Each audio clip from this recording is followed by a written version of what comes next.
સમાચાર સવારમાં આપનું સ્વાગત છે। તાજના તાજા અને મહત્વપૂર્ણ સમાચારો પર એક નજર કરીએ તે પહેલા ચેનલને સબસ્ક્રાઇબ કરી લો। સૌરાષ્ટ્ર અને દક્ષિણ ગુજરાતના 35 તાલુકામાં ભારે પવન સાથે વરસાદ। રાજ્યમાં પ્રી મોન્સૂન એક્ટિવિટીનો પ્રારંભ થઈ ગયો છે। તે અંતર્ગત સૌરાષ્ટ્ર અને દક્ષિણ ગુજરાતના 35 તાલુકામાં ભારે પવન સાથે વરસાદ તૂટી પડ્યો હતો।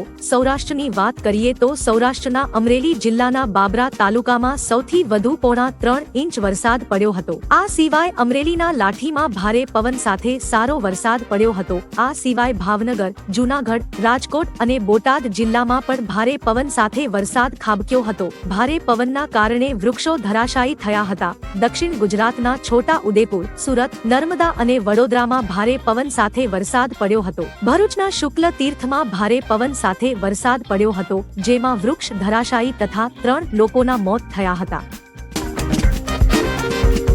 માનનીય નરેન્દ્રભાઈ મોદીએ સતત ત્રીજી વખત પ્રધાનમંત્રી તરીકેના શપથ લીધા। દેશને નવા વડાપ્રધાન મળી ચૂક્યા છે। નરેન્દ્રભાઈ મોદીએ સતત ત્રીજી વખત વડાપ્રધાન પદના શપથ ગ્રહણ કર્યા છે। રાષ્ટ્રપતિ ભવનમાં યોજાયેલા શપથ ગ્રહણ સમારોહમાં રાષ્ટ્રપતિ દ્રૌપદી મુર્મુએ નરેન્દ્રભાઈ મોદીને વડાપ્રધાન પદના શપથ અપાવ્યા છે। આ સિવાય અમિત શાહ, રાજનાથસિંહ, નીતિન ગડકરી, એસ જયશંકર, નિર્મળા સીતારમણ, જેપી નડ્ડા, મનોહરલાલ ખટ્ટર, પિયુષ ગોયલ, અશ્વિની વૈષ્ણવ, શિવરાજ સિંહ ચૌહાણ સહિત ગુજરાતના સી.આર. પાટીલ, નીમુબેન બાભણિયા અને મનસુખ માંડવિયા સહિત મંત્રીઓએ શપથ ગ્રહણ કર્યા હતા।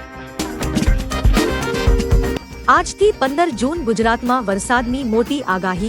જાણો કઈ તારીખે કયા જિલ્લામાં પડશે વરસાદ। ગુજરાતમાં પ્રી મોન્સૂન એક્ટિવિટી શરૂ થઈ છે। હવામાન વિભાગની આગાહી પ્રમાણે ગઈકાલે 14 જેટલા તાલુકામાં હળવોથી મધ્યમ વરસાદ વરસ્યો હતો, તો આજથી 15 જૂન સુધી રાજ્યના મોટા ભાગના જિલ્લાઓમાં વરસાદની આગાહી કરવામાં આવી છે। આજે દાહોદ અને પંચમહાલ, ભાવનગર, અમરેલી અને ગીર સોમનાથમાં હળવો વરસાદ થઈ શકે, જ્યારે વડોદરા અને છોટા ઉદેપુર, ભરૂચ અને નર્મદા, સુરત અને તાપી, ડાંગ, નવસારી અને વલસાડમાં ગાજવીજ સાથે વરસાદની શક્યતા છે। આવતીકાલે 11 જૂનના રોજ પંચમહાલ અને દાહોદ, છોટા ઉદેપુર અને નર્મદા, સુરત અને તાપી, ડાંગ અને નવસારી, વલસાડ અને ભાવનગર, અમરેલી અને ગીર સોમનાથ જિલ્લામાં હળવો વરસાદ થઈ શકે છે। 12 અને 13 જૂનના રોજ સુરત અને તાપી, ડાંગ અને નવસારી, વલસાડ અને અમરેલી, ભાવનગર અને ગીર સોમનાથમાં વરસાદ થઈ શકે છે। 14 અને 15 જૂનના રોજ અમરેલી અને ગીર સોમનાથ, જૂનાગઢ અને નવસારી, તાપી, ડાંગ અને વલસાડમાં વરસાદ થઈ શકે છે।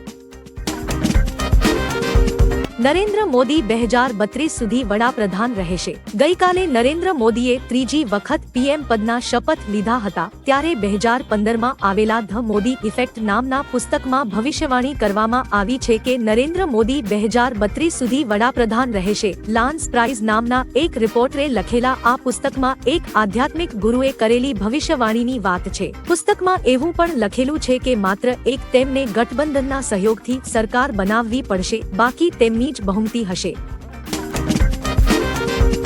સુમુલ દૂધના ભાવમાં લીટરે 2 રૂપિયાનો વધારો। સુરતીઓને વધુ એક મોંઘવારીનો ભાર સહન કરવો પડશે। તાપી જિલ્લા સહકારી દૂધ સંઘના નિર્ણયથી દૂધના ભાવમાં 2 રૂપિયાનો વધારો કરવામાં આવ્યો છે। લીટરે 2 રૂપિયાનો વધારો કરવામાં આવ્યો છે। આ સિવાય અમૂલ દૂધમાં પણ વધારો લાગુ પડશે, જેમાં અમૂલ ગોલ્ડના 500 મિલીના 34 રૂપિયા, અમૂલ તાજાના 27 રૂપિયા, અમૂલ શક્તિના 31, અમૂલ સ્લિમ એન્ડ ટ્રીમના 24 રૂપિયા ચૂકવવા પડશે। તો સુમુલ ડેરી રોજના 12.5 લાખ લીટર દૂધનું વેચાણ કરે છે। મોદીના આ મંત્રીઓમાં કોઈ ફેરફાર નહીં થાય। નરેન્દ્ર મોદી શપથ લે તે પહેલા યોજાયેલ મંત્રીઓની બેઠકમાં સમાચાર સામે આવી રહ્યા છે। તે મુજબ નરેન્દ્ર મોદી ભાજપના મુખ્ય મંત્રીઓમાં કોઈ ફેરફાર નહીં કરે। સૂત્રોના જણાવ્યા અનુસાર Bhajap CSS committee on security of central cabinet ધરાવતા મંત્રી પદ પર કોઈ બાંધછોડ કરશે નહીં। ભાજપ સીએસએસ મંત્રી પદ પોતાની પાસે જ રાખશે, જેમાં ગૃહ મંત્રાલય, રક્ષા મંત્રાલય, નાણાં મંત્રાલય અને વિદેશ મંત્રાલય ભાજપ પોતાની પાસે જ રાખશે। 99 પાર નથી ગયા તોય ઉજવણી કરે છે। બેગુસરાયથી ભાજપના નવા ચૂંટાયેલા સાંસદ ગિરિરાજ સિંહે કોંગ્રેસ પર પ્રહાર કરતા કહ્યું કે ઇન્ડી ગઠબંધન સત્તાના સિદ્ધાંત પર કામ કરે છે। નરેન્દ્ર મોદી પીએમ હતા અને રહેશે। રાહુલ ગાંધી પર કટાક્ષ કરતા ગિરિરાજ સિંહે કહ્યું કે જે વ્યક્તિ 3 ચૂંટણીથી 99 નો આંકડો પાર નથી કરી શક્યો તે ઉજવણી કરી રહ્યો છે। કોંગ્રેસે બેશરમીની હદ વટાવી દીધી છે। 2014, 2019 અને 2024માં જનતાએ કોંગ્રેસને નકારી દીધી છે। સાબરકાંઠામાં મેઘરાજાની જોરદાર બેટિંગ। ગત રાતે સાબરકાંઠાના હિંમતનગરમાં જોરદાર પવન અને ગાજવીજ સાથે વરસાદ આવ્યો હતો, તેથી રસ્તાઓ પર પાણી ભરાયા છે। ઘણા બેનરો અને ઝાડ ધરાશાયી થયા છે। હિંમતનગરના આસપાસના ગ્રામ્ય વિસ્તારમાં પણ વરસાદ પડ્યો છે। ભારે પવનને કારણે ઘણી જગ્યાએ વીજળી પુરવઠો ખોરવાયો હતો। અરવલ્લી અને બોટાદમાં પણ વરસાદ પડ્યો હતો। છેલ્લા 24 કલાકમાં હિંમતનગરમાં 13, વિજયનગરમાં 2 અને પ્રાંતિજમાં 4 મીમી વરસાદ નોંધાયો છે।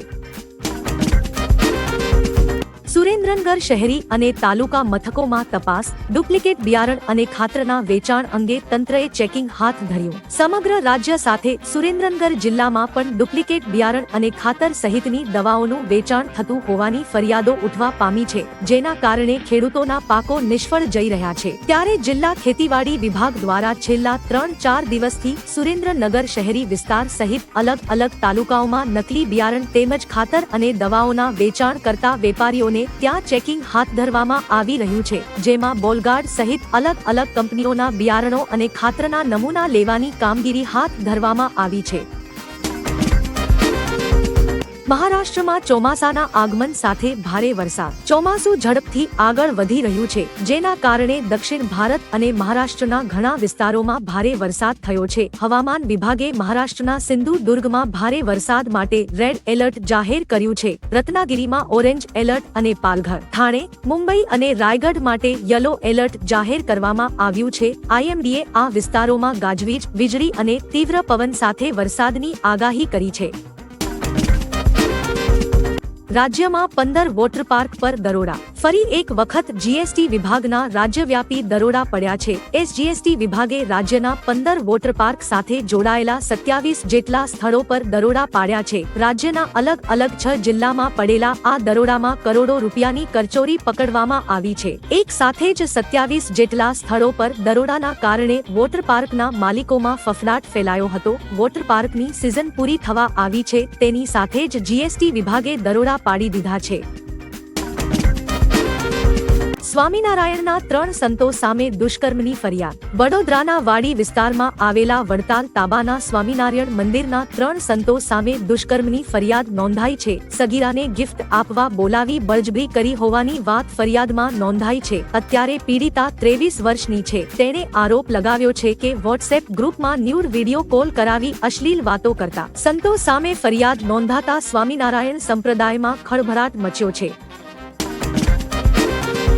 રાજકોટ અગ્નિકાંડના 2 સપ્તાહ બાદ થયો સૌથી મોટો ખુલાસો। અગ્નિકાંડને લઈ મોટો ખુલાસો પોલીસે જાહેર કર્યો છે, જેમાં 5 સંચાલકો અને 4 અધિકારીઓ સહિત કુલ 9 લોકોની ધરપકડ કરાઈ છે। ગેમઝોનમાં વેલ્ડિંગ કામ દરમિયાન તણખા પડતા આગ લાગી હતી। ગેમઝોનનું સ્ટ્રક્ચર ફેબ્રિકેશન અને લોખંડના પતરા વધુ હોવાનું સામે આવ્યું છે। સ્ટ્રક્ચરમાં પતરાની દિવાલો સાથે ફોમ શીટનો મોટી માત્રામાં ઉપયોગ કરાયો હતો। ટ્રેમ્પોલિન પાર્કના કન્સ્ટ્રક્શનમાં પ્લાસ્ટિક અને લાકડાનો ઉપયોગ થયો છે। કોંગ્રેસ ઉત્તર પ્રદેશમાં ધન્યવાદ યાત્રા કાઢશે। ઉત્તર પ્રદેશમાં કોંગ્રેસ પાર્ટીએ ધન્યવાદ યાત્રા કાઢવાનો નિર્ણય કર્યો છે। આ યાત્રામાં પાર્ટીના વરિષ્ઠ નેતાઓ ભાગ લેશે। રાહુલ ગાંધી જોડાશે કે નહીં તે અંગે સ્પષ્ટતા નથી થઈ। 11 જૂનથી 15 જૂન સુધી રાજ્યની તમામ 403 વિધાનસભાઓમાં આ યાત્રા કાઢવામાં આવશે। આ દરમિયાન દરેક વર્ગના લોકોને બંધારણની નકલ આપીને સન્માનિત કરવામાં આવશે। આ ચૂંટણીમાં કોંગ્રેસને 99 બેઠકો મળી છે, જેમાં કોંગ્રેસે યુપીમાં 6 સીટો જીતી છે। નરેન્દ્ર મોદી માટે તૈયાર કરાયું ચાંદીનું કમળ। નરેન્દ્ર મોદી સતત 3જી વખત દેશના વડાપ્રધાન બનવા જઈ રહ્યા છે, ત્યારે જમ્મુમાં ભારતીય યુવા મોરચાના પ્રવક્તા અને વ્યવસાય જ્વેલર એવા રિંકુ ચૌહાણ નામના વ્યક્તિએ નરેન્દ્ર મોદીને ભેટ આપવા માટે 3 કિલો ચાંદીમાંથી એક કમળનું ફૂલ તૈયાર કર્યું છે। રિંકુએ કહ્યું કે તે નરેન્દ્ર મોદીને કલમ 370ની નાબૂદી અને અયોધ્યામાં રામ મંદિર બનાવ્યું તેથી આ ભેટ આપવા માંગે છે। રિંકુએ કહ્યું કે મોદી મારા માટે ભગવાન ભગવાન સમાન છે। રિતિક રોશન થપ્પડ કાંડ મામલે કંગનાના સપોર્ટમાં ઉતર્યો। કંગનાને ચંદીગઢ એરપોર્ટ પર મહિલા CISF જવાને થપ્પડ મારી હતી, જે બાદ આ થપ્પડકાંડની ઘટના સતત ચર્ચામાં છે, જેમાં કંગનાના એક્સ બોયફ્રેન્ડ રિતિક રોશને પ્રતિક્રિયા આપી છે। આ ઘટનાની નિંદા કરતી એક સ્ટોરી તેના ઇન્સ્ટા પર પોસ્ટ કરી હતી, જેમાં તેણે લખ્યું હતું કે કોઈના અભિપ્રાય પર અસહમત થવા માટે હિંસાનો માર્ગ પસંદ કરી શકાય નહીં, જે પોસ્ટ રિતિકે લાઇક કરી સહમતિ દર્શાવી હતી।